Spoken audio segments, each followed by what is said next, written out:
Hello friends, cat prepare అవుతున్న students అందరికీ కూడా గుడ్ న్యూస్. ఎల్టీఎక్స్ క్లాసెస్ ఇప్పుడు క్యాట్ ఇన్ఫినిటీ అనే కోర్స్ని ఆఫర్ చేస్తుంది. సో ఈ కోర్స్ మీకు లైఫ్ టైం వ్యాలిడిటీతో వస్తుంది. మీకు లైఫ్ టైం వ్యాలిడిటీ అవసరం లేదు, కానీ ఒక అటెంప్ట్ మిస్ అయినా నెక్స్ట్ అటెంప్ట్కి కూడా మీరు మన దగ్గరే ఎక్స్ట్రా ఫీ పే చేయకుండా ఉండే మంచి ఛాన్స్ ఇస్తుంది. సో దీంట్లో వెర్బల్ ఎబిలిటీ సెక్షన్ నేను తీసుకుంటాను. సో మీరు ఆల్రెడీ నా ఎడిటోరియల్ ఆన్సర్స్లు చూస్తున్నారు. So verbal ability I will take care. నేను ఇంతకు ముందు క్యాట్ రాయడం జరిగింది. నాకు 99% వచ్చింది క్యాట్లో. నేను ఎండిఐ గురుగాంలో ఎంబీఏ కూడా చేశాను. ఎండిఐ గురుగాంలో ఐ డిడ్ మై ఎంబీఏ. ఆ తర్వాత వేరియస్ కార్పొరేట్ కంపెనీస్లో 10 years పాటు పనిచేసిన తర్వాత ఎల్టీఎక్స్ క్లాసెస్ని స్థాపించడం అనేది జరిగింది. So I handle verbal ability. మీకు ఎల్ఆర్డిఐ మరియు క్వాంటిటేటివ్ ఎబిలిటీ ఈ రెండింటికి వచ్చేసి వంశీ సార్ హ్యాండిల్ చేస్తారు. Vamshi sir comes with 15+ years of experience. 15+ years of experience in teaching CAT aspirants. కొన్ని సంవత్సరాలుగా ఎంతో మంది క్యాట్ ఆస్పిరెంట్స్ని ఐఎమ్స్కి పంపించిన అనుభవం ఉన్న faculty Vamshi sir. So Vamshi sir కూడా మీకు క్లాసెస్ చెప్తారు. సో మీరు మన క్యాట్ ఛానల్లో చూస్తే సార్ యొక్క శాంపుల్ వీడియోస్ కూడా మీకు ఉంటాయి. మీకు ఇంకా ఏమైనా డౌట్స్ ఉంటే ఈ నెంబర్కి కాల్ చేయండి. ప్రత్యూష మేడం నెంబర్కి కాల్ చేయండి. కాల్ చేసి ఏ డౌట్స్ ఉన్నా సరే అడగండి. ఒక్క అడ్వాంటేజ్ ఏంటంటే ఎల్టీఎక్స్ క్లాసెస్ అందించే క్యాట్ ఇన్ఫినిటీలో ఇవి అన్ని ఇన్స్టిట్యూట్లు కూడా ఆఫర్ చేస్తాయి. కాకపోతే ట్రీట్మెంట్ అంటే సబ్జెక్ట్ని హ్యాండిల్ చేసే విధానంలో ఫ్యాకల్టీకి డిఫరెన్స్ అనేది ఉంటుంది. వీటన్నిటితో పాటు there is something else that you will get with LTX. నేను యూపీఎస్సీ స్టూడెంట్స్కి ఎకానమీ టీచ్ చేస్తాను నేను. సో మీకు క్యాట్ స్టూడెంట్స్కి గ్రూప్ డిస్కషన్స్లోను, పర్సనల్ ఇంటర్వ్యూలోను జనరల్గా ఇండియన్ ఎకానమీకి సంబంధించిన కాన్సెప్ట్స్ తెలిసి ఉంటే మీరు కాన్ఫిడెంట్గా వాటిని హ్యాండిల్ చేయగలుగుతారు. సో మీకు ఏం చేస్తారంటే అడిషనల్గా ఎల్టీఎక్స్ యొక్క ఎడ్జ్, ఎకానమీ యొక్క బేసిక్స్, మీకు జనరల్గా అవసరమైన ఎకానమీ యొక్క బేసిక్స్ యూపీఎస్సీ సివిల్స్ వాళ్ళకి ఇచ్చే కంటెంట్ నుంచి మీకు తెచ్చి పెడతాం. వాటిల్లో ఉన్న కంటెంట్ మీకు అవసరమైనవన్నీ కూడా మీకు వీడియోస్ రూపంలో ఇస్తాను. డౌట్స్ ఏమన్నా నేను హ్యాండిల్ చేస్తాను. ఇప్పుడు ఏమవుతుందంటే మీరు పొద్దున గ్రూప్ డిస్కషన్స్కి వెళ్ళినా, పర్సనల్ ఇంటర్వ్యూస్కి వెళ్ళినా సరే చాలా కాన్ఫిడెంట్గా సబ్జెక్ట్ గురించి మాట్లాడేలాగా చేసే బాధ్యత నేను తీసుకుంటాను. This is all about our CAT infinity course. Fees వచ్చేసి మీకు 15,000 రూపీస్. మీరు మేడంతో మాట్లాడి శాంపుల్స్ చూసి ఎలా చెప్తున్నారు అనేది చూసి మీరు ఇమీడియట్గా జాయిన్ అయిపోవచ్చు. రైట్. సో మెజారిటీ కంటెంట్ మీకు రికార్డెడ్ మోడ్లో ఇస్తాను. డౌట్స్ ఏమన్నా ఉంటే డౌట్ క్లియరింగ్ సెషన్స్ అనేవి కండక్ట్ చేయడం అనేది జరుగుతుంది. రైట్. టేక్ కేర్ అమ్మా. బాయ్.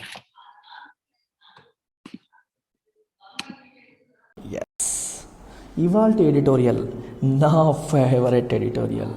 ఎందుకంటే economy my favourite subject.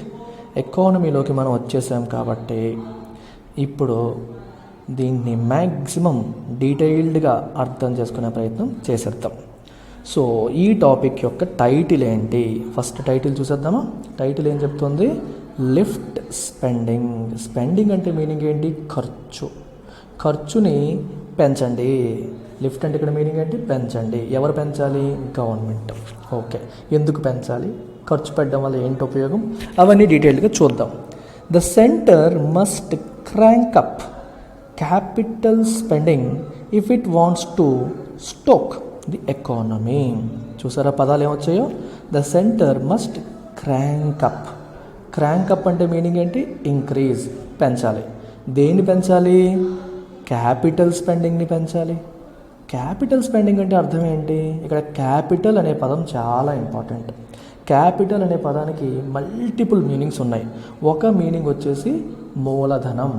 Capital అనే పదానికి ఒక మీనింగ్ ఏంటి? మూలధనం అనే మీనింగ్ వస్తుంది. అంటే ఒక కంపెనీ పెట్టడానికి అవసరమైన మూలధనాన్ని, అంటే మెయిన్ ఫస్ట్ ఒక 5 లక్షలతో పెట్టాను అంటాం అనుకోండి, 5 లక్షలే క్యాపిటల్ అన్నమాట. మరి ఇక్కడ ఏ మీనింగ్లో వాడారు? ఇక్కడ ఏ మీనింగ్లో వాడారంటే గవర్నమెంట్ యొక్క ఎక్స్పెండిచర్స్ 2 types. కేర్ఫుల్గా వినాలి, ఇది కాన్సెప్ట్ చెప్తున్నాను ఇప్పుడు. గవర్నమెంట్ యొక్క ఎక్స్పెండిచర్స్ 2 types. ఒకటి క్యాపిటల్ ఎక్స్పెండిచర్, 2 రెవెన్యూ ఎక్స్పెండిచర్. మరి క్యాపిటల్ ఎక్స్పెండిచర్కి రెవెన్యూ ఎక్స్పెండిచర్కి డిఫరెన్స్ ఏంటమ్మా? చూడండి, ఏ ఎక్స్పెండిచర్ వల్ల అయితే ఒక అసెట్ క్రియేట్ అవుతుందో లేదా ఒక లయబిలిటీ తగ్గుతుందో దాన్ని క్యాపిటల్ ఎక్స్పెండిచర్ అంటాం. ఎగ్జాంపుల్ చెప్తే మీకు అర్థమైపోతుంది. లయబిలిటీ అంటే ఏంటి? అప్పు. అసెట్ అంటే ఏంటి? ఆస్తి. ఇప్పుడు ఒక ఎగ్జాంపుల్ మనం తీసుకుందాం. ఇప్పుడు గవర్నమెంట్ ఒక 10,000 కోట్ల రూపాయలు స్పెండ్ చేసి ఒక రోడ్డు వేసింది అనుకోండి. రోడ్ అనే ఎసెట్ క్రియేట్ అయింది. సో అది ఏ ఎక్స్పెండిచర్ అవుతుంది? క్యాపిటల్ ఎక్స్పెండిచర్ అవుతుంది. ఒక 20,000 కోట్లు పెట్టి ఒక డ్యామ్ కన్స్ట్రక్ట్ చేసింది అనుకోండి, అదే ఎక్స్పెండిచర్ అవుతుంది? క్యాపిటల్ ఎక్స్పెండిచర్ అయింది. ఒక పవర్ లైన్ వేసింది అనుకోండి, పవర్ గ్రిడ్ పవర్ లైన్ వేసింది అనుకోండి, ఏ ఎక్స్పెండిచర్ అయింది? క్యాపిటల్ ఎక్స్పెండిచర్ అయింది. డిఫెన్స్ వాళ్ళకి పెద్ద కాస్ట్లీ ఎక్విప్మెంట్ కొనిచ్చింది అనుకోండి, ఎస్ అగైన్ క్యాపిటల్ ఎక్స్పెండిచర్ అయింది, ఎందుకంటే అసెట్ క్రియేట్ అయింది. అలాగే గవర్నమెంట్ వచ్చేసి వరల్డ్ బ్యాంక్ దగ్గర ఇంతకుముందు తీసుకున్న అప్పు తీర్చేసింది అనుకోండి, డెట్ తీర్చేసింది అనుకోండి, పెయిడ్ డెట్ అప్పు తీర్చేసింది అనుకోండి, అది కూడా క్యాపిటల్ ఎక్స్పెండిచరే. ఎందుకని? ఇక్కడేమో ఒక లయబిలిటీ మైనస్ అయిపోయింది, ఇక్కడేమో ఎసెట్ ప్లస్ అయింది. అంటే ఆస్తి క్రియేట్ అయినా లేదా అప్పు తీర్చేసిన ఎక్స్పెండిచర్ని ఏమంటాం? క్యాపిటల్ ఎక్స్పెండిచర్ అని చెప్పి అంటాం. మరి రెవెన్యూ ఎక్స్పెండిచర్ అంటే మీనింగ్ ఏంటమ్మా? రెవెన్యూ ఎక్స్పెండిచర్ చేసినప్పుడు ఎసెట్ మీద లయబిలిటీ మీద ఎటువంటి ఇంపాక్ట్ ఉండదు, నో ఇంపాక్ట్. అంటే కొత్తగా ఒక ఆస్తి క్రియేట్ అవ్వదు, కొత్తగా ఒక అప్పు తరగదు. మరి ఎగ్జాంపుల్ చెప్పనా? రెవెన్యూ ఎక్స్పెండిచర్కి ఎగ్జాంపుల్స్ చూద్దామా? ఓకే, మంత్లీ శాలరీస్ పే చేసాం ఎంప్లాయీస్కి, గవర్నమెంట్ ఎంప్లాయీస్కి శాలరీస్ పే చేసింది. ఎంప్లాయీస్కి శాలరీస్ పే చేయడం వల్ల కొత్తగా ఏమైనా బిల్డింగ్ క్రియేట్ అయ్యిందా? అవ్వలేదు. అప్పు ఏమైనా తీరిందా? తీరలేదు. ఇది రెవెన్యూ ఎక్స్పెండిచర్. అర్థమైందా? మోదీ గారు విదేశీ పర్యటనల కోసం ట్రావెల్ ఎక్స్పెన్సెస్ అయ్యాయి. దీనివల్ల ఏమైనా అసెట్ క్రియేట్ అయిందా? లేదు. ఇది కూడా రెవెన్యూ ఎక్స్పెండిచరే. అంటే ఎటువంటి అసెట్ క్రియేషన్ జరగకపోతే అటువంటి ఖర్చును మనం రెవెన్యూ ఎక్స్పెండిచర్ అంటాం. ఇప్పుడు దీన్ని బట్టి మీకు ఏమర్థం అవుతుంది? ఏ ఎక్స్పెండిచర్ మంచిదంటారు? Yes, capital expenditure is always good. So ఇప్పుడు ఇక్కడ ఏమంటున్నారు? క్యాపిటల్ ఎక్స్పెండిచర్ పెంచాలి అంటున్నారు. ఏ ఉద్దేశంలో అంటున్నారు?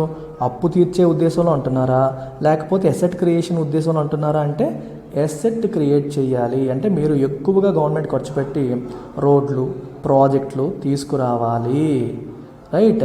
ఎందుకు if you want to stoke the economy. ఇక్కడ ఏమన్నారు? ఒక పదాన్ని వాడారు చూసారా?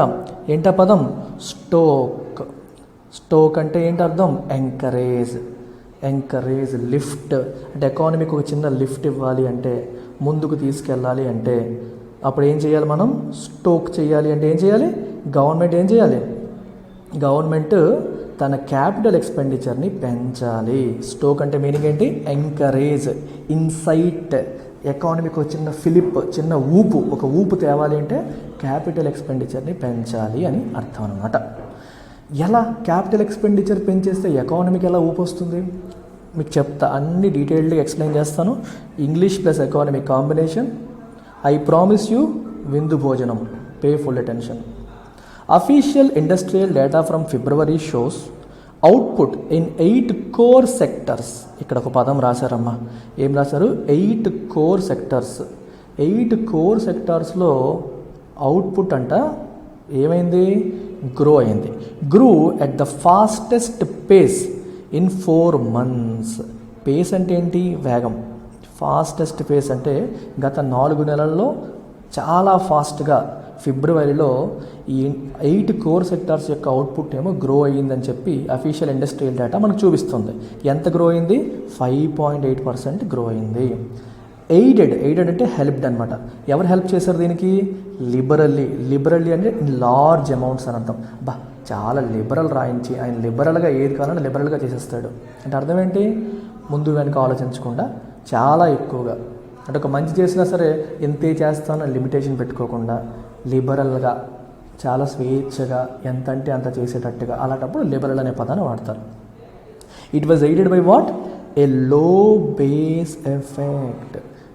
బేస్ ఎఫెక్ట్ వల్ల ఈ డేటాకి హెల్ప్ జరిగింది అంటున్నాడు. ఎయిడ్ అంటే హెల్ప్. ఎయిడ్ అంటే మీనింగ్ ఏంటి? హెల్ప్. ఎయిడ్ అంటే హెల్ప్ అనే మీనింగ్ ఉంది. ఇక్కడ లో బేస్ ఎఫెక్ట్ అనే పదాన్ని రాశారు. లో బేస్ ఎఫెక్ట్ అంటే ఏంటో కూడా మనం ఒకసారి చూసేద్దాం. ఎందుకంటే production had contracted 3.3% A year earlier. Last year production ఏమైంది? 3.3% కాంట్రాక్ట్ అయ్యింది. అది లో బేస్ ఎఫెక్ట్. అంటే లాస్ట్ ఇయర్ బేస్ తక్కువ ఉంది, దానివల్ల ఇప్పుడు మనకి ఎక్కువ కనిపిస్తుంది అని అర్థం. ఇప్పుడు మనం 2 పాయింట్స్ దీన్ని అర్థం చేసుకునడానికి చిన్న ప్రయత్నం చేద్దాం. దీన్ని అర్థం చేసుకునే ప్రయత్నం మనం ఇప్పుడు చేద్దాం. లెట్స్ సే ఇప్పుడు ఏమన్నారంటే మీకు ఒక ఎగ్జాంపుల్ చెప్తాను. ఒక స్టూడెంట్ ఉన్నారు. లెట్స్ సే శ్రీదేవి, స్టూడెంట్ పేరు శ్రీదేవి అనుకోండి. ఫేవరెట్ యాక్ట్రెస్ కదా శ్రీదేవి. స్టూడెంట్ శ్రీదేవికి ఫస్ట్ సెమిస్టర్లో 100కి 60 మార్కులు వచ్చాయి. సెకండ్ సెమిస్టర్లో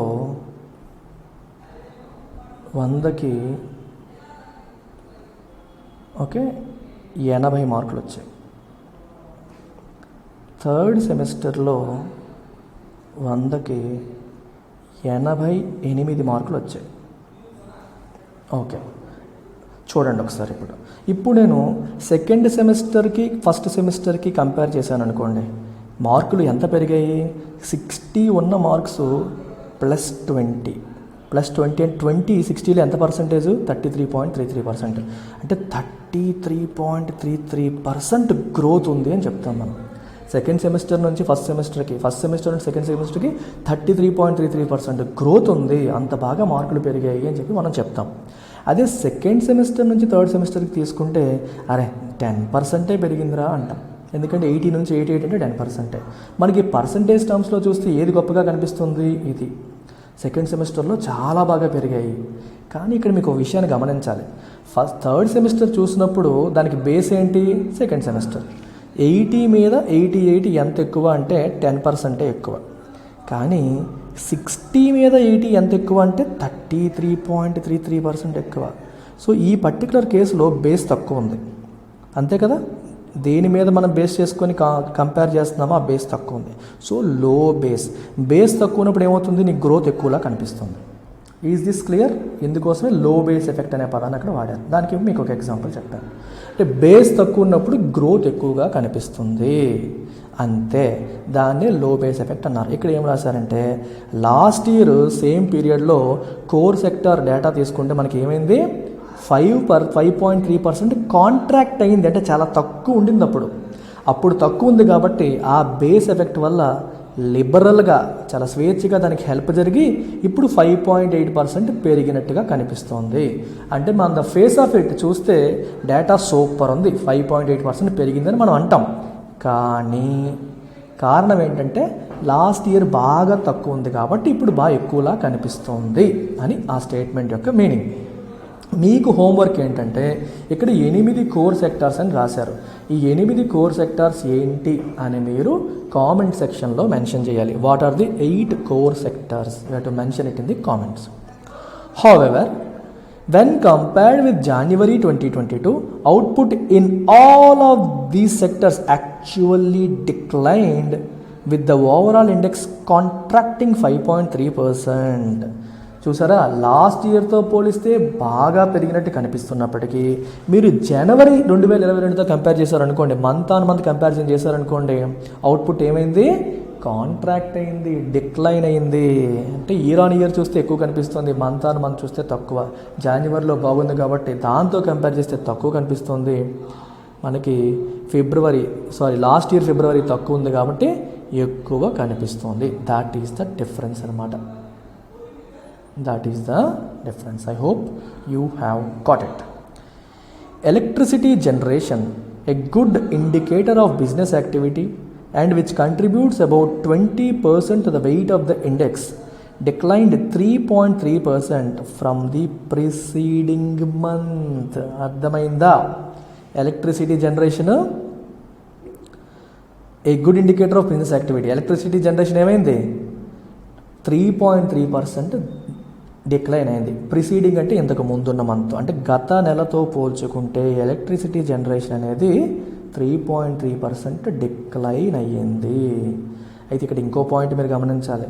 ఈ ఇండెక్స్లో 20% వెయిటేజ్ ఎలక్ట్రిసిటీకే ఉంది. ఎలక్ట్రిసిటీకే 20% వెయిటేజ్ ఉంది అని చెప్పి అంటే చాలా ఎక్కువ వెయిట్ ఉంది. అండ్ రెండోది, it is generally a good indicator of business activity. Electricity generation బాగుంది అంటే దాని అర్థం ఏంటి? డిఫరెంట్ ఇండస్ట్రీస్ ఫంక్షన్ అవుతున్నాయి. ఏ ఇండస్ట్రీ నడవాలన్నా ఎలక్ట్రిసిటీ కావాలి. ఎలక్ట్రిసిటీకి రిక్వైర్మెంట్ పెరిగిందంటే డిఫరెంట్ అదర్ ఇండస్ట్రీస్ బాగా ఫంక్షన్ చేస్తున్నాయి అని కదా అర్థం. డిఫరెంట్ ఇండస్ట్రీస్ బాగా ఫంక్షన్ చేస్తేనే కదా ఎలక్ట్రిసిటీ ఎక్కువ నీడ్ ఉంటేనే కదా జనరేషన్ పెరుగుతుంది. ఎస్, కానీ మరి ఎలక్ట్రిసిటీ పెరిగిందా? డిక్లైన్ అయ్యింది. గత నెలతో పోల్చుకుంటే తగ్గింది. ఇంకొక ఇండస్ట్రీ తీసుకోండి, steel.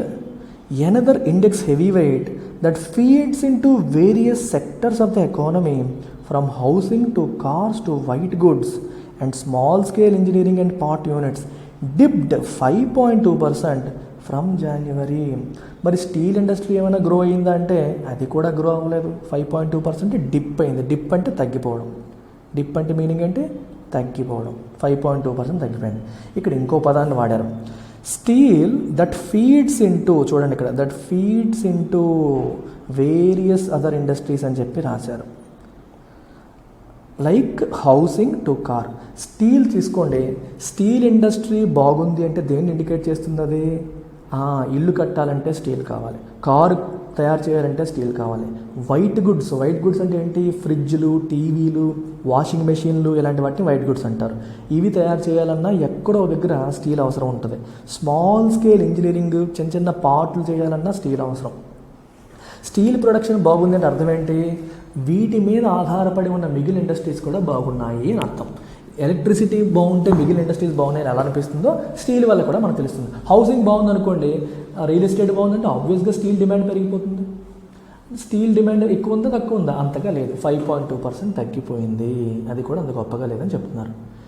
Making up the largest component of the index at about 28%. ఈ ఇండెక్స్కి మ్యాక్సిమం వెయిటేజ్ దేనికి ఉంది? రిఫైనరీ ప్రొడక్ట్స్కి ఉంది.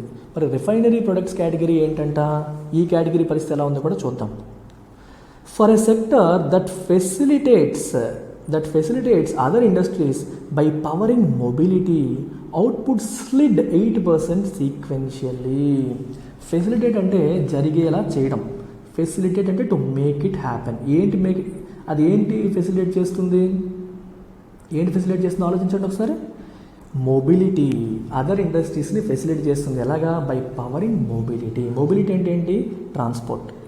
మొబిలిటీ అంటే ట్రాన్స్పోర్ట్. అంటే ఒక చోటు నుంచి ఇంకో చోటుకి వెళ్ళడానికి ఏం కావాలి? పెట్రోలు డీజిల్ కావాలి. పెట్రోలు డీజిల్ కావాలంటే ఎక్కడి నుంచి వస్తాయి? రిఫైనరీస్ నుంచి వస్తాయి. రిఫైనరీలో మనకి క్రూడ్ ఆయిల్, ముడి చమురు వెళ్ళి దాని నుంచి డీజిల్, పెట్రోల్ ఇవన్నీ వస్తాయి. సో రిఫైనరీస్ అనేది కూడా చాలా ఇంపార్టెంట్ ఇండస్ట్రీ. ఆ ఇండస్ట్రీ వల్లే మొబిలిటీ అనేది జరుగుతుంది. ట్రాన్స్పోర్టేషన్ ఒక చోట ఇంకో చోట జరుగుతుంది. మరి ఆ ఇండస్ట్రీ ఎలా ఉంది? ఇట్ హ్యాస్ యాక్చువల్లీ స్లిడ్ అంటే తగ్గింది, జారిపోయింది. స్లైడ్ అంటాం చూడండి, స్లైడ్ యొక్క పాస్ట్ టెన్స్ స్లిడ్, జారిపోయింది. సీక్వెన్షియల్లీ అంటే మంత్ ఆన్ మంత్, లాస్ట్ మంత్తో పోల్చుకుంటే ఏమైంది? 8% తగ్గిపోయింది. సీక్వెన్షియల్లీ మంత్ ఆన్ మంత్ తగ్గిపోయింది అని అర్థం అన్నమాట. అంటే రిఫైనరీ ప్రొడక్ట్స్ ఇండస్ట్రీ బాగాలేదు, స్టీలు బాగాలేదు, ఇంకేం బాగాలేదు? ఎలక్ట్రిసిటీ. మంత్ ఆన్ మంత్ చూసుకుంటే ఏ ఇండస్ట్రీ కూడా బాగాలేదు. మరి ఎందుకు బాగాలేదు? The Omicron wave early in the calendar year coupled with అదొకటి, ఇంకో పక్క rising prices likely dampened the demand, signaling uneven economic recovery from the onslaught of COVID-19 pandemic. దీని అర్థం ఏంటి? ఎందుకు అన్ని ఇండస్ట్రీస్ తగ్గిపోయాయి అంటే అంటే దీని కారణం చెప్పడానికి ప్రయత్నం చేస్తున్నారు. ఒమిక్రాన్ వేవ్ ఈ క్యాలెండర్ ఇయర్లో క్యాలెండర్ ఇయర్ అంటే జనవరి నుంచి డిసెంబర్, ఎర్లీగా అంటే మన స్టార్టింగ్ పీరియడ్లో వచ్చిన ఒమిక్రాన్ వేవ్ కపుల్డ్ విత్ అంటే దేంతో కలిపి? Rising prices. ఒకవైపు ఒమిక్రాన్ వేవ్, ఇంకోవైపు రైజింగ్ ప్రైసెస్. ఈ రెండు కలిసి లైక్లీ అంటే పాసిబులీ, ప్రాబబ్లీ, మోస్ట్లీ ఈ రెండు కలిపి ఏం చేసాయి? డిమాండ్ని డ్యాంపెన్ చేసినట్టుగా కనిపిస్తోంది. డ్యాంపెన్ అంటే ఉత్సాహాన్ని తగ్గించడం, నీరు గార్చడం అంటాం తెలుగులో. నీరు గార్చేయడం, ఉత్సాహాన్ని తగ్గించడం అంటే డిస్కరేజ్ చేయడం లేదా తగ్గించడం. డిమాండ్ని తగ్గించాయి. ఒమిక్రాన్ వేవ్ ఉందని జనాలు బయటకు వెళ్ళడం మానేయడం కావచ్చు, లేకపోతే ప్రైస్లు పెరిగిపోతున్నాయి అలాగే అన్ని భయపడి పర్చేజ్ డెసిషన్స్ని వాయిదా వేసుకోవడం కావచ్చు. లేదా ఈ రెండు కారణాలు కలిపి మోస్ట్ లైక్లీ ఆ రెండు కలిపి డిమాండ్ని డ్యాంపెన్ చేసినట్టు. మన డ్యాంపెన్ అంటే నిరుత్సాహపరచడం, డిక్రీజ్ చేయడం, డిమాండ్ తగ్గించడానికి అవి కారణమైనట్టుగా ఉంది. Signalling uneven recovery, economic recovery from the onslaught అంటే దాడి of the COVID-19 pandemic. COVID-19 pandemic నుంచి, కోవిడ్-19 పాండమిక్ మన మీద ఎకానమీ మీద చేసే దాడి నుంచి రికవర్ అవ్వడం అనేది ఈవెన్గా జరగట్లేదు, అన్ఈవెన్గా జరుగుతుంది. ఈవెన్ అంటే అర్థం ఏంటి? అలా చక్కగా రికవర్ అయిపోతుంది, ఎకానమీ గ్రో అయిపోతుంది. అలా కాకుండా గ్రో అయినట్టుగా పెరిగి తగ్గి, గ్రో అయ్యి పెరిగి తగ్గి ఇలా ఉందనుకోండి, ఇది uneven recovery. This recovery is called uneven. Uneven అర్థమైందా? ఈవెన్ రికవరీ, అన్ఈవెన్ రికవరీ అనమాట. This is what you need to understand. Uneven economic recovery అన్ఈవెన్గా ఉంది, ఈవెన్గా లేదు అని ఇక్కడ చెప్తున్నారు. The road to full recovery looks long and bumpy. The road to full recovery అంటే అర్థం ఏంటి? లెట్స్ సే ఎకానమీ ఇక్కడ ఉంది, ఇది ఈ మనిషి ఎకానమీ అనుకోండి, ఇది ఫుల్ రికవరీ అనుకోండి. ఇక్కడికి వెళ్ళడానికి వెళ్ళే రోడ్ అనేది ఫ్లాట్గా నీట్గా లేదు, ఎలా ఉందంటే బంపీ, లాంగ్ బంపీ, గుంతలుగా ఉంది. అంటే it is not easy to recover completely. ఇంతకు ముందులాగే కంప్లీట్గా రికవర్ అయిపోవడం అంత ఈజీ కాదు. మధ్యలో చాలా అడ్డం, రోడ్డు మీద వెళ్తున్నప్పుడు గుంతలు ఎలా వస్తాయో ఎకానమీ రికవర్ అయ్యేటప్పుడు చాలా ఇబ్బందులు వస్తాయి, ప్రాబ్లమ్స్ వస్తూ ఉంటాయి. రికవరీ అనేది అంత ఈజీగా కనిపించట్లేదు. It looks a long recovery, తొందరగా అయ్యేలా లేదు. బంపీగా ఉంది అంటే అడ్డంకులతో, కుదుపులతో కూడినట్టుగా ఉంది. బంపీ రైడ్ అంటారు, కుదుపులతో కూడిన ప్రయాణం, బంపీ రైడ్ అంటాం అన్నమాట. As the latest production levels are still below or barely above those seen pre pandemic. Pandemic రావడానికి ముందు ఎలాంటి పరిస్థితులు ఉన్నాయో ఎప్పటికీ కూడా ప్రొడక్షన్ లెవెల్స్ దానికంటే కొంచెం కింద లేదా లైట్గా అబౌవ్. బేర్లీ అంటే జస్ట్ అండ్ ఆల్మోస్ట్ నథింగ్ అని అర్థం. ఇంతకుముందు పలానా లెవెల్, ఈ లెవెల్ ఉందనుకోండి, ఇప్పుడు కూడా ఆల్మోస్ట్ అక్కడే జస్ట్ అలా ఉన్నాం అనమాట. అంతకుమించి పెద్దగా గ్రో అవ్వలేదు అని అర్థం. 2020తో కంపేర్ చేస్తే ఎలా ఉంటుంది? 2020తో కంపేర్ చేస్తే అన్నీ బాగానే ఉంటాయి, కానీ 2020 కంటే ముందు, పాండమిక్ కంటే ముందు ఎలా ఉంది ఎకానమీ, అలా మనం అయ్యామా లేదని మనం చెక్ చేసుకుంటూ వెళ్ళాలి. Inflation which has already breached RBI's upper tolerance limit of 6%. Very important. ఈ 6% అనేది మీరు గుర్తుపెట్టుకోవాలి. 2 months running is a threat to consumer demand. Very important sentence ఇది. ఇన్ఫ్లేషన్ ఏదైతే ఉందో, ఇన్ఫ్లేషన్ అంటే అర్థం ఏంటి? ధరల యొక్క పెరుగుదల. ఇన్ఫ్లేషన్ అంటే ధరల యొక్క పెరుగుదల. ఇట్ హ్యాస్ ఆల్రెడీ బ్రీచ్ అంటే మీనింగ్ ఇక్కడ మల్టిపుల్ మీనింగ్స్ ఉన్నాయి. ఇక్కడ క్రాస్ అనే మీనింగ్, దాటేసింది. బ్రీచ్కి ఇంకో మీనింగ్ వైలేట్, క్రాస్, వైలేట్ అని అన్నా. ఇప్పుడు ట్రాఫిక్ సిగ్నల్ ఉంది, నువ్వు ట్రాఫిక్ సిగ్నల్ ఉంది కానీ నువ్వు ఆగలేదు, ఆగకుండా దాటుకుంటూ వెళ్ళిపోయావు అనుకో, that means you have breached the signal, you have crossed it, you have violated it అని అర్థం. ఇక్కడ ఏం రాశారు? మన ఇన్ఫ్లేషన్కి ఒక అప్పర్ టాలరెన్స్ లిమిట్ ఉంది. దీని అర్థం ఏంటో ఒకసారి చూడండి. కొంచెం బ్యాక్గ్రౌండ్లోకి వెళ్దాం. బ్యాక్గ్రౌండ్ ఏంటి అంటే, మనకి ఇన్ఫ్లేషన్, ద్రవ్యోల్బణం, ధరల పెరుగుదల అనేది 2 నుంచి 6% లోపల ఉండాలి, 2 to 6% మధ్యలో ఉండాలి అని చెప్పి గవర్నమెంట్ ఆఫ్ ఇండియా ఆర్బీఐ యొక్క మానిటరీ పాలసీ కమిటీకి ఒక బాధ్యతను అప్పచెప్పింది. ఇన్ఫ్లేషన్ అనేది 2 to 6% లోపు ఉండేలా చేయాల్సిన బాధ్యత మానిటరీ పాలసీ కమిటీ ఆఫ్ ఆర్బీఐది అని ఎవరు చెప్పారు? గవర్నమెంట్ ఆఫ్ ఇండియా చెప్పింది. ఇందులో ఈ 2 అనేది లోవర్ టాలరెన్స్ లిమిట్ అవుతుంది, ఈ ఆర్ అనేది అప్పర్ టాలరెన్స్ లిమిట్ అవుతుంది. ఈ రెండింటికి మధ్యలో మెయింటైన్ అవ్వాలి. Should not cross 6%, should not go below 2% అని చెప్పి గవర్నమెంట్ ఆఫ్ ఇండియా ఆర్బీఐకి చెప్పడం అనేది జరిగింది. సో ఇప్పుడు ఏమైందంటే, ఈ అప్పర్ టాలరెన్స్ లిమిట్ని దాటేసిందా? ఎస్, దాటేసింది. ఇక్కడ అదే రాశారు. వరుసగా 2 నెలల పాటు ఈ 6% అప్పర్ టాలరెన్స్ లిమిట్ని మన ఇన్ఫ్లేషన్ అనేది ఏం చేసింది? క్రాస్ చేసింది, బ్రీచ్ చేసేసింది. అర్థమైందా? So it is a threat to consumer demand. ఇది కన్జ్యూమర్ డిమాండ్కి ఒక థ్రెట్. ఎందుకని? ధరలు బాగా పెరిగిపోతే జనాలు ఏం చేస్తారు? పర్చేజ్ డెసిషన్స్ని వాయిదా వేసుకుంటారు. ఒరే ఇప్పుడు నువ్వు టీవీ కొందాం అనుకున్నావు, టీవీ రేట్లు బాగా పెరిగిపోయాయి, సర్లే తర్వాత చూసుకుందాంలే, ఎంత రేట్లు ఉంటే మనం కొనలేము. సో ఇలా ఏమవుతుంది? కన్జ్యూమర్ డిమాండ్ ఏమవుతుంది? తగ్గిపోతుంది. కన్జ్యూమర్ డిమాండ్ తగ్గిపోతుంది అనమాట. ఇఫ్ డిమాండ్ రిమైన్స్ మ్యూటెడ్ అంటే అర్థం ఏంటి? సైలెంట్గా ఉండడం, ఎటువంటి మార్పులు చేర్పులు ఉండకపోవడం. డిమాండ్ రిమైన్స్ మ్యూటెడ్ అంటే అంటే పెరగకుండా అలాగే ఉండిపోవడం అనమాట. మ్యూట్ అంటే ఏంటి? సైలెంట్గా ఉండడం కదా. అంటే ఎటువంటి యాక్టివిటీ లేకుండా డిమాండ్ అలాగే ఉండిపోతే ఆర్ వర్స్ స్లిప్స్ ఫర్దర్. ఒకవేళ ఇంకా తగ్గిపోయింది అనుకోండి, the Domino effect up stream will only impact the core sectors further. Very important sentence ఇది. ఒకవేళ డిమాండ్ నిజంగా తగ్గిపోతే, ఒకవేళ డిమాండ్ బాగా తగ్గిపోతే దాని యొక్క ఇంపాక్ట్ పైకి వెళ్తుంది. ఫర్ ఎగ్జాంపుల్ చూడండి, మీకు ఒక ఎగ్జాంపుల్ చెప్తే మీకు అర్థమైపోతుంది. లెట్స్ సే టీవీలు, ఫ్రిడ్జ్లు, వాషింగ్ మెషిన్స్, వీటన్నిటిని ఏమంటాం? వైట్ గుడ్స్ అంటాం. వీటికి ఉన్న డిమాండ్ తగ్గిపోయింది అనుకోండి, వైట్ గుడ్స్కి ఉన్న డిమాండ్ తగ్గిపోయింది అనుకోండి. అలాగే రియల్ ఎస్టేట్ సెక్టర్ తీసుకోండి, హౌసింగ్ సెక్టార్లో డిమాండ్ బాగా తగ్గిపోయింది, జనాలు ఇల్లు కొనడం కూడా మానేశారు అనుకోండి. ఎప్పుడైతే ఇవి తగ్గిపోతాయో స్టీల్కి డిమాండ్ తగ్గిపోతుంది. మరి స్టీల్ అనేది కోర్ సెక్టరేగా. అర్థమైందా? అంటే మన కన్జ్యూమర్స్ చిన్న చిన్న వస్తువులు ఏవైతే వాళ్ళు జనరల్గా కొంటారో చేస్తారో వాటి డిమాండ్ తగ్గిపోతే దాని ఇంపాక్ట్ పైకి వెళ్ళిపోతుంది. కోర్ సెక్టార్కి ఇంకా దెబ్బ తగిలేస్తుంది, ఫర్దర్ ఇంకా అవుట్పుట్ తగ్గిపోయే అవకాశం ఉంటుంది అని చెప్పి ఇక్కడ చెప్తున్నారనమాట. సో కాబట్టి the RBI's monetary policy committee, చెప్పాను మీకు, ఇన్ఫ్లేషన్ కంట్రోల్ చేసిన రెస్పాన్సిబిలిటీ ఎవరిది? మానిటరీ పాలసీ కమిటీది. సో ఈ పర్టికులర్ కమిటీ ఏదైతే ఉందో హ్యాజ్ ఇట్స్ వర్క్ కట్అవుట్. ఇది చాలా ఇంపార్టెంట్ సెంటెన్స్ ఇది, హ్యాజ్ ఇట్స్ వర్క్ కట్అవుట్. చూడండి ఇంగ్లీష్లో ఈ పదం రాస్తారు. If someone has his task cut out లేదా వర్క్ కట్అవుట్ అని రాశారనుకోండి, అంటే అర్థం ఏంటి? They have a difficult task ahead. ఒక చాలా డిఫికల్ట్ టాస్క్ వాళ్ళ ముందు ఉంది. It is not easy. They have a very difficult task in front of them అని అర్థం అనమాట. మీకు అర్థమైందా? సో ఆర్బీఐకి it is not going to be easy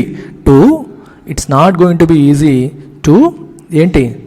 inflation అదుపు చేయడం అంత ఈజీ కాదు అని అర్థం. So when the panel will decide the benchmark interest rates that could potentially influence inflation. So interest రేట్స్ని డిసైడ్ చేస్తారు నెక్స్ట్ వీక్ మీటింగ్లో. మంత్లీ ప్రతి 2 నెలలకు ఒకసారి ఆర్బీఐ మానిటరీ పాలసీ కమిటీ కలుస్తుంది. సో అందులో బ్యాంకుల వడ్డీ రేట్లు, repo rate, reverse repo rate, వీటన్నిటిని డిసైడ్ చేస్తారనమాట.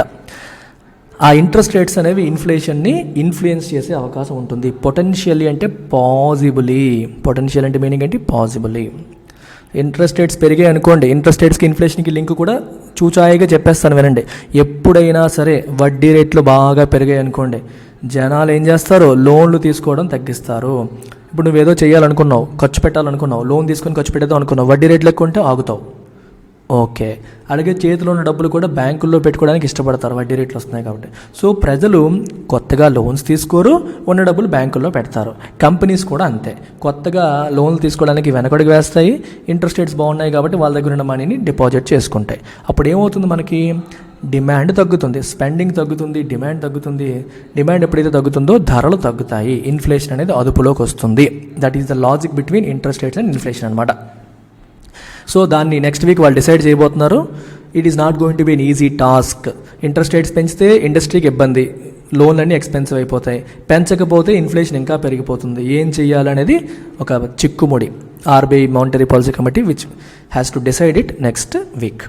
ఎట్ ద సేమ్ టైం, అదే సమయంలో government spending which could set the pace for overall growth in a stuttering economy. Stuttering అంటే అర్థం ఏంటి? నడుస్తున్నప్పుడు కానీ మాట్లాడుతున్నప్పుడు కానీ స్టటర్ అయ్యామంటే ఏంటి? తడబడుతున్నాడు. నడకలో తడబడడం, మాటల్లో తడబడడం.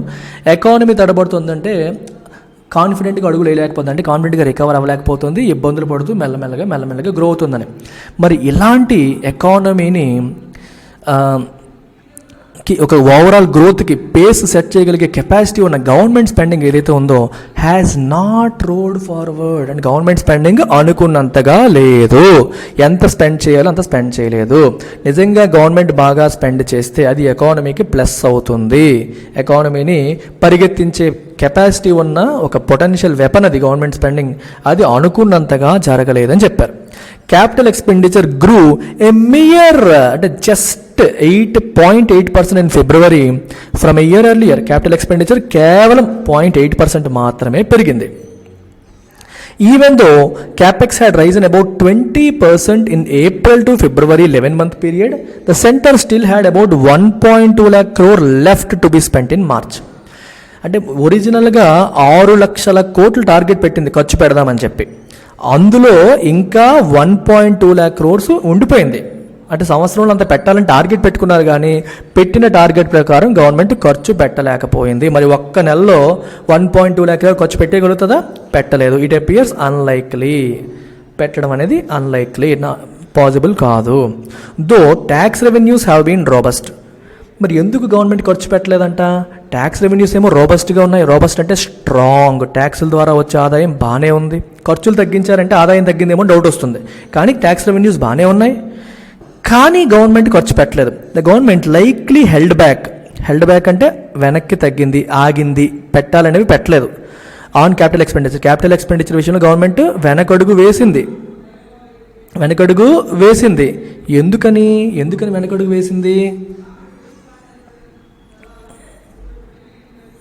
ఎందుకని వెనకడుగు వేసింది? అంటే to help offset the lack of divestment proceeds it had budgeted for. Divestment అంటే అర్థం ఏంటి? గవర్నమెంట్కి వాటాని విక్రయించడం. ఫర్ ఎగ్జాంపుల్ చూడండి, ఎల్ఐసి ఉంది. ఎల్ఐసి నుంచి తన వాటా, తన షేర్ని గవర్నమెంట్ అమ్మాలని ప్లాన్ చేసింది. అలాగే బీపీసీఎల్లో తన షేర్ని కొంత అమ్మాలని ప్రయత్నం చేసింది. అంటే మొత్తం అంతా గవర్నమెంట్ వాటాయే కదా, ఒక 5% 10% అమ్ముదాము. ఇలా అమ్మడాన్ని ఏమంటాం? డైవెస్ట్మెంట్. అంటే తన వాటాని అమ్మడం.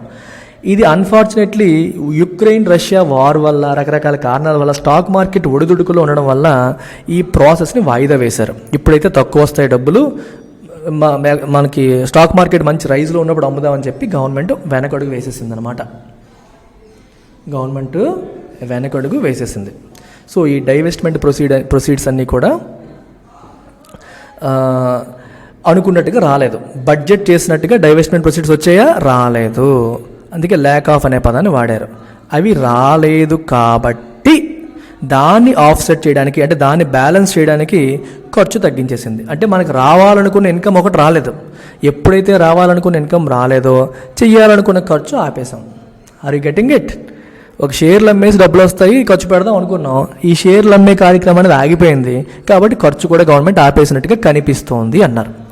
Given geopolitical tensions, the stock market has been too volatile. Geopolitical tensions మనం చూస్తున్నాం. రష్యా యుక్రెయిన్ వార్, వివిధ దేశాల మధ్యలో ఈ వివిధ పాలిటీస్, గవర్నమెంట్స్ మధ్యలో టెన్షన్స్ మనకు కనిపిస్తున్నాయి. సో స్టాక్ మార్కెట్ ఒడిదుడుకులకి లోనవుతోంది. వొలటైల్ అంటే స్టేబుల్గా లేదు. ఒకరోజు సర్రను పెరిగిపోతుంది, ఒకరోజు వెంటనే తగ్గిపోతుంది. సో ఒక క్లారిటీ లేకుండా అయిపోయింది స్టాక్ మార్కెట్ విషయంలో, వొలటైల్గా ఉంది. అందుకే గవర్నమెంట్ ఎల్ఐసి ఐపీఓతో ముందుకెళ్లకుండా వెనక్కి ఉండిపోయింది అనమాట. ద సేల్ ఆఫ్ స్టేక్ అంటే ఏంటి? వాటా in BPCL has also not proceeded a pace. అది కూడా అనుకున్నంత వేగంగా ముందుకు వెళ్ళలేదు. బీపీసీఎల్లో స్టేక్ సేల్ కూడా ఎపేస్ అంటే క్విక్లీ అని అర్థం అనమాట.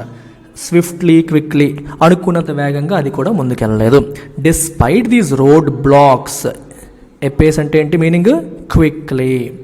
రోడ్ బ్లాక్ అంటే అడ్డంకులు, అబ్స్టకిల్స్. ఈ అడ్డంకులన్నీ ఉన్నప్పటికీ the government may have little choice. Little అంటే almost nothing, almost no or no choice అనమాట. No choice but to crank up అంటే ఇంక్రీజ్. ఎన్ని అడ్డంకులు ఉన్నప్పటికీ గవర్నమెంట్కి క్యాపిటల్ స్పెండింగ్ని ఇంక్రీజ్ చేయడం తప్పితే వేరే మార్గం లేదు. If it wants to stoke the ఎకానమీకి మళ్ళీ మీరు కదలికి ఇవ్వాలి అంటే, ఎంకరేజ్ చేయాలి, స్పర్ చేయాలి, ముందుకెళ్ళేలా చేయాలంటే వేరే మార్గం లేదు. You have to increase capital spending. The multiplier effect would not only benefit industries such as cement and steel but may also help crowd in private investment spurring job creation, which has been economy's Achilles heel for a while now. బాబా చాలా పదాలు వచ్చేసాయి, చాలా concepts కూడా వచ్చేసాయి. మరి ఇవేంటో తెలుసుకుందామా one by one? సరే, multiplier effect అనే ఒక పదాన్ని వాడారు. దీని ఒక చిన్న ఎగ్జాంపుల్తో చెప్తాను మీకు. లెట్స్ అజ్యూమ్ మన LTX క్లాస్ ఏదన్నా ఒక కంపెనీ తీసుకోండి. Company 1 lakh rupees extra investment చేసింది. ఎక్స్ట్రా ఇన్వెస్ట్మెంట్, ఎడిషనల్ ఇన్వెస్ట్మెంట్ ఎంత? 1 lakh రూపీస్. ఇలా చేసినందుకు కంపెనీ యొక్క ఇన్కమ్ అనేది 10 లక్షలు పెరిగింది అనుకోండి. అంటే 1 లక్ష రూపాయలు ఎక్స్ట్రా ఇన్వెస్ట్మెంట్ చేస్తే 10 lakh రూపీస్ ఇన్కమ్ పెరిగింది అనుకోండి. అప్పుడు మల్టిప్లయర్ ఎంత? Change in income by change in investment, ఇలా క్యాలిక్యులేట్ చేస్తారనమాట. ఒక కంపెనీ పాయింట్ ఆఫ్ వ్యూలో చేస్తారు. అంటే 10 lakhs by 1 lakh which means multiplier is 10. అంటే 1 లక్ష రూపాయలు ఎక్స్ట్రా ఇన్వెస్ట్మెంట్ చేస్తే దానివల్ల ఇన్కమ్ 10 లక్షలు పెరిగింది అని. ఇక్కడ ఏ ఉద్దేశంలో గవర్నమెంట్ పాయింట్ ఆఫ్ వ్యూలో వాడుతున్నారు అంటే, గవర్నమెంట్ క్యాపిటల్ స్పెండింగ్ చేస్తే, లెట్స్ సే గవర్నమెంట్ ఒక 1 lakh crore క్యాపిటల్ స్పెండింగ్ అంటే రోడ్ల కోసం, ప్రాజెక్టుల కోసం, పవర్ కోసం, డ్యామ్ కోసం ఖర్చు పెట్టింది అనుకోండి. ఇంత గవర్నమెంట్ ఖర్చు పెట్టడం వల్ల మన జీడిపి లేదా నేషనల్ ఇన్కమ్ ఎంత పెరిగింది అనేది మల్టిప్లయర్ ఎఫెక్ట్. అంటే నువ్వు 1 lakh crore ఖర్చు పెడితే మన జీడిపి 5 lakh crore పెరిగింది అనుకోండి. ఇప్పుడు 5 మల్టిప్లయర్ ఎఫెక్ట్ 5 అవుతుంది అనమాట. ఎలా పెరిగిపోతుంది జీడిపి చూడండి ఒకసారి. గవర్నమెంట్ ఎప్పుడైతే 1 లక్ష కోట్లు ఖర్చు పెట్టడానికి ముందుకు వచ్చిందో దేనికి డిమాండ్ వస్తుంది? రోడ్లు వేస్తున్నారు. సో సిమెంట్కి డిమాండ్ వస్తుంది, స్టీల్కి డిమాండ్ వస్తుంది. ఈ ప్రాజెక్టులన్నీ చేసినప్పుడు స్టీల్కి, సిమెంట్కి డిమాండ్ వస్తుంది. సో స్టీల్ కంపెనీలు వాళ్ళ ప్రొడక్షన్ పెంచుతాయి, అలాగే సిమెంట్ కంపెనీస్ వాళ్ళ ప్రొడక్షన్ని పెంచుతాయి. ప్రొడక్షన్ని పెంచడం వల్ల ఏమైంది? అవుట్పుట్ పెరిగింది. అవుట్పుట్ పెరిగినప్పుడు ఇన్కమ్ పెరిగినట్టే కదా, ఒకటి. రెండవది ఇది మల్టిప్లయర్ ఎఫెక్ట్ అనమాట. అంటే గవర్నమెంట్ ఖర్చు పెట్టడం వల్ల డిఫరెంట్ ఇండస్ట్రీస్కి హెల్ప్ జరిగి వాటికి డిమాండ్ క్రియేట్ అయ్యి వాళ్ళ అవుట్పుట్ని వాళ్ళు పెంచి వాళ్ళ ఆదాయం పెరిగేలాగా చేయడం. అంటే ఒక దగ్గర గవర్నమెంట్ చేసిన పని ఇంకొక దగ్గర ఇంపాక్ట్ చూపిస్తుంది అనేది ఒక ఆస్పెక్ట్. ఇక్కడ ఇంకో పదం రాశారు, క్రౌడ్ ఇన్ ప్రైవేట్ ఇన్వెస్ట్మెంట్ అన్నారు. ఇక్కడ ప్రైవేట్ ఇన్వెస్ట్మెంట్ అనే పదానికి మీనింగ్ తెలుసుకోవాలి మీరు. వెరీ ఇంపార్టెంట్ వర్డ్ ఇది. ప్రైవేట్ ఇన్వెస్ట్మెంట్ అంటే అర్థం ఏంటి చూడండి. Public investment, private investment. Public investment అంటే గవర్నమెంట్ పెట్టే ఖర్చు. ప్రైవేట్ ఇన్వెస్ట్మెంట్ అంటే ఒక కార్పొరేట్ కంపెనీ, ఒక ప్రైవేట్ కంపెనీ పెట్టే ఖర్చు. ఎటువంటి ఖర్చు? బిజినెస్ ఎక్స్పాన్షన్ కోసం కావచ్చు, న్యూ బిజినెస్ కోసం, కొత్తగా ఇండస్ట్రీ పెట్టడానికి కావచ్చు, లేదా ఎక్స్పాన్షన్ కోసం కావచ్చు. అలా పెట్టే ఖర్చును మనం ఏమంటాం? ఇన్వెస్ట్మెంట్ అంటాం. క్రౌడ్ ఇన్ అనే పదాన్ని వాడారు. అంటే గవర్నమెంట్ ఖర్చు పెట్టడం వల్ల ప్రైవేట్ సెక్టార్ కూడా వాళ్ళ బిజినెస్ని ఎక్స్పాండ్ చేసే పరిస్థితులు వస్తాయి అని గవర్నమెంట్ ఇక్కడ ఈ సెంటెన్స్లో రాశారు. సంబంధం ఏంటి? గవర్నమెంట్ బాగా ఖర్చు పెడితే ప్రైవేట్ సెక్టార్ ఎందుకు ఇన్వెస్ట్మెంట్స్ పెంచుతుంది? ప్రైవేట్ సెక్టార్ ఎందుకు కొత్త బిజినెస్లు పెడుతుంది?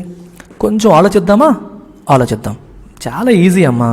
ఇప్పుడు గవర్నమెంట్ ఎంత కొనుక్కున్నట్టు 1 lakh crore ఖర్చు పెట్టేసింది, బాగా ఖర్చు పెట్టేసింది. మరి ఇంత స్పెండ్ చేసినప్పుడు ఏమైంది? మనకి L&T తీసుకోండి, టాటా ఇన్ఫ్రాస్ట్రక్చర్ తీసుకోండి, లేదా ఏదైనా రకరకాల కంపెనీస్కి ప్రాజెక్ట్స్ వచ్చాయి. ఇవన్నీ కంపెనీస్కి ప్రాజెక్ట్స్ వచ్చాయి. ఈ ప్రాజెక్ట్స్ వచ్చినప్పుడు మరి ప్రాజెక్ట్స్ టేకప్ చేయడానికి they need more employment generation జరిగిపోయింది. సో చాలామందికి ఏం జరిగింది ఇక్కడ? ఎంప్లాయ్మెంట్. సో ఎంప్లాయ్మెంట్ వచ్చినప్పుడు వీళ్ళందరికీ ఆదాయం వస్తుంది. ఇంతకుముందు పని లేకుండా ఉన్న చాలామంది చేతిలోకి ఇప్పుడు డబ్బులు వచ్చాయి. అంటే గవర్నమెంట్ పెట్టిన డబ్బులే కంపెనీ చేతిలోకి వెళ్ళి కంపెనీ చేతుల నుండి ఎంప్లాయీస్ చేతిలోకి వెళ్ళాయి. ఒకవైపు ఈ L&T వాడికి అవసరమైన సిమెంటు, స్టీల్ ఇవన్నీ కొనాలి. సో ఆ కంపెనీలు ఒకవైపు గ్రో అవుతూ ఉంటాయి, వాళ్ళకి డిమాండ్ క్రియేట్ అయింది. ఇక్కడ చాలామందికి ఎంప్లాయ్మెంట్ క్రియేట్ అయింది. ఎంప్లాయ్మెంట్ జనరేట్ అవ్వడం వాళ్ళకి ఇన్కమ్ వచ్చింది. ఇలా ఇన్కమ్ వచ్చిన అందరూ ఖాళీ కూర్చుంటారా? They will spend.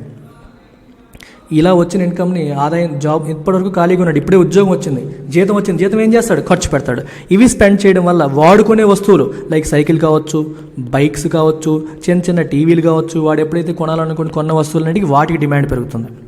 ఇలా వస్తువులకి డిమాండ్ పెరిగినప్పుడు ఏమవుతుంది? ప్రొడక్షన్ పెరుగుతుంది. డిమాండ్ పెరిగితే మరి డిమాండ్ మీట్ అవ్వడానికి ఏం చేయాలి? ప్రొడక్షన్ పెంచాలి. మరి ప్రొడక్షన్ పెంచాలంటే ప్రజెంట్ కెపాసిటీ సరిపోలేదు అనుకోండి, ఏం చేస్తారు? అప్పుడు ప్రొడక్షన్ ఎక్స్పాన్షన్ చేస్తారు. రేపు మంచి డిమాండ్ ఉందని చెప్పి కొత్త బిజినెస్ స్టార్ట్ చేసే ప్రయత్నాలు కూడా చేస్తారు. కొత్త వాళ్ళు సిస్టంలోకి ఎంటర్ అవ్వచ్చు, ఉన్న వాళ్ళు ఎక్స్పాండ్ చేయొచ్చు. ఆ రకంగా గవర్నమెంట్ ఇన్వెస్ట్మెంట్ అనేది ప్రైవేట్ ఇన్వెస్ట్మెంట్ని క్రౌడింగ్ చేస్తుంది, అది వచ్చేలాగా చేస్తుంది అని చెప్పి రాశారు. సో అర్థమైందా? గవర్నమెంట్ ఖర్చు పెట్టడం వల్ల ఎన్ని ఉపయోగాలు ఉన్నాయో అవన్నీ జరగాలంటే గవర్నమెంట్ ఖర్చు పెట్టాలి. If it wants to stoke the economy, government must crank up capital expenditure. ఈ మల్టిప్లయర్ ఎఫెక్ట్ అనేది ఇండస్ట్రీస్ని బెనిఫిట్ చేయడమే కాదు, సిమెంట్, స్టీల్ లాంటి ఇండస్ట్రీని బెనిఫిట్ చేయడమే కాదు, ప్రైవేట్ ఇన్వెస్ట్మెంట్ కూడా వచ్చేలా చేస్తుంది. అండ్ జాబ్ క్రియేషన్ని స్పర్ చేస్తుంది, ఎక్కువ జాబ్స్ క్రియేట్ అయ్యేలా చేస్తుంది, విచ్ హ్యాస్ బీన్ ఎకనామీస్ అక్యులసీ. ఇప్పుడు చూడండి, కంపెనీ వాడు ఎక్స్పాండ్ చేసాడు అనుకోండి, కొత్త ఇండస్ట్రీకి మళ్ళీ కొత్త ప్లాంట్కి మళ్ళీ ఎంప్లాయీస్ కావాలి, జాబ్ క్రియేషన్ ఫర్దర్ అవుతుందన్నమాట. And this job creation has been industries Achilles heel. Achilles heel అంటే ఒక వల్నరబుల్ పాయింట్, అంటే ఒక పెద్ద పెయిన్ పాయింట్. ఎప్పటి నుంచో మనకున్న ఒక బిగ్గెస్ట్ వీక్నెస్ అనమాట. మన ఎకానమీ యొక్క బిగ్గెస్ట్ వీక్నెస్ ఏంటి? జాబ్ క్రియేషన్ లేకపోవడం. ఆ ప్రాబ్లమ్ని ఇది సాల్వ్ చేస్తుంది. ఫర్ ఏ వైల్ అంటే గత కొన్నాళ్ళుగా ఈ ప్రాబ్లం ఉండింది. ఆ ప్రాబ్లమ్ని గవర్నమెంట్ ఎక్కువగా ఖర్చు పెట్టడం వల్ల ప్రైవేట్ ఇన్వెస్ట్మెంట్ కూడా వచ్చి కొన్ని ఇండస్ట్రీస్ డెవలప్ అయ్యి జాబ్ క్రియేషన్ జరుగుతుంది అని చెప్పి రాశారు. అర్థమైందా? I hope you have got it. మరొక్కసారి వొకాబులరీని క్విక్ రివిజన్ చేసేద్దామా?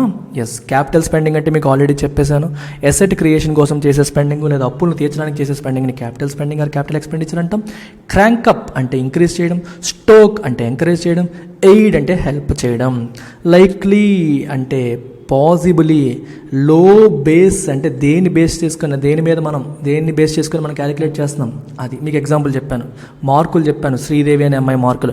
డిప్ అంటే తగ్గిపోవడం, ఆన్స్లాట్ అంటే దాడి, డ్యాంపెన్ అంటే నిరుత్సాహపరచడం లేదా డిక్రీజ్ చేయడం, డ్యాంపెన్ ద డిమాండ్ని తగ్గించడం. ప్రిసీడింగ్ అంటే ముందున్న మంత్, అప్పర్ టాలరెన్స్ లెవెల్ మాట్లాడుకున్నాం 6% అని, 2% 6% మాట్లాడాం కదా అది. స్లైడ్ యొక్క పాస్ట్ టెన్స్ తగ్గిపోవడం, sequentially month on month, coupled అంటే దాంతో కలిపి, హోల్డ్ బ్యాక్ అంటే ఆపడం చేయకుండా, పొటెన్షియల్ అంటే పాజిబులీ లైక్లీ, బ్రీచ్డ్ అంటే వైలేట్ చేయడం, రోబస్ట్ అంటే స్ట్రాంగ్, ఎపేస్ అంటే స్విఫ్ట్లీ క్విక్లీ, రోడ్ బ్లాక్ అంటే అడ్డంకులు, అక్యులస్ హీల్ అంటే ఒక పెద్ద వీక్నెస్, లిటిల్ అంటే ఆల్మోస్ట్ నథింగ్. ఆల్రెడీ ఇవన్నీ చూసేసాం. That's about it. Take care, bye. ఇంకొకటి చెప్పేసి మనం క్లోజ్ చేద్దాం. ఇంగ్లీష్ అంటే భయం ఉన్నవాళ్ళు, ఇంగ్లీష్ అంటే మీకు చాలా భయము, దానివల్ల ఎడిటోరియల్స్ మేము ఓన్గా చదవలేకపోతున్నాం అనుకునే వాళ్ళకి ఒక golden opportunity. We have a course called English infinity. రీసెంట్గా ఇవాల్టి నుంచి దీంట్లో లైవ్ క్లాసెస్ అనేవి మొదలవుతున్నాయి. ప్రతిరోజు రాత్రి 9:30 అంటే మీరు వర్కింగ్ ప్రొఫెషనల్స్ అయినా సరే మీరు అటెండ్ అవ్వచ్చు. కేవలం 2000 రూపీస్ ఫీజుతో మీకు ఇంగ్లీష్ ఇన్ఫినిటీ ప్రొవైడ్ చేస్తాం. ఇది ఎవరెవరికి హెల్ప్ అవుతుంది?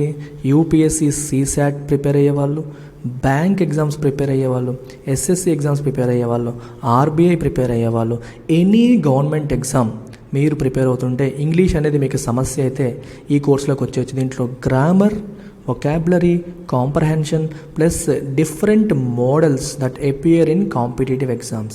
కాంపిటేటివ్ ఎగ్జామ్స్లో వచ్చే డిఫరెంట్ మోడల్స్ని ఇక్కడ లైవ్ క్లాస్లో కవర్ చేస్తారు. చాలా వీడియోస్ రికార్డెడ్ ఉంటాయి, మళ్ళీ లైవ్ కూడా జరుగుతూ ఉంటాయి. డౌట్స్ ఏమైనా ఉంటే మీరు క్లియర్ చేసుకోవచ్చు. దీంట్లో శ్యామ్ సార్ వస్తారు క్లాసెస్కి, నేను కూడా అప్పుడప్పుడు వస్తాను. Majority classes will be taken up by Shyam sir. I will come out. నేను కొన్ని బాగా డిఫికల్ట్ టాపిక్స్ చెప్పడానికి నేను కూడా మీకు అప్పుడప్పుడు వస్తానన్నమాట. కేవలం 2000. దీని యొక్క కాంటాక్ట్ నెంబర్ మీరు కాల్ చేయాల్సింది 7893899553. That's it. ఓకే, క్లోజ్ చేసేద్దామా మరి?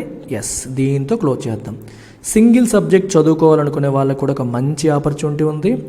ఓన్లీ ఎకానమీతో నేను నేర్చుకుంటాను, నాకు ఎకానమీ అంటే భయం అనుకుంటే మీరు ఈ కోర్సు తీసుకోవచ్చు. This particular course, economy course, కేవలం 5000. లేదా హిస్టరీ నాకు కావాలి, సాయిరామ్ సార్ బాగా చెప్తారు హిస్టరీ, పాలిటిక్స్ శ్రీనివాస్ సార్ సూపర్గా చెప్తారు, జాగ్రఫీ ప్రసాద్ సార్ సూపర్ చెప్తారు. ఏది కావాలన్నా సరే మీరు కేవలం 5000 పే చేసి జాయిన్ అవ్వచ్చు. దానికి కాంటాక్ట్ చేయాల్సిన నెంబర్ కూడా ఇదే. Take care, bye.